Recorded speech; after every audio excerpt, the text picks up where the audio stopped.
अमर शहीदों का बलिदान याद करेगा हिंदुस्तान।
गुलाम होकर के हम जीते रहे और देश खोखला होता रहा।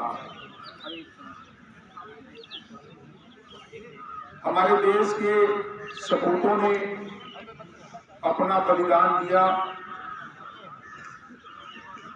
हर 15 अगस्त 1947 को आजादी तो मिली, लेकिन पूर्ण आजादी नहीं थी।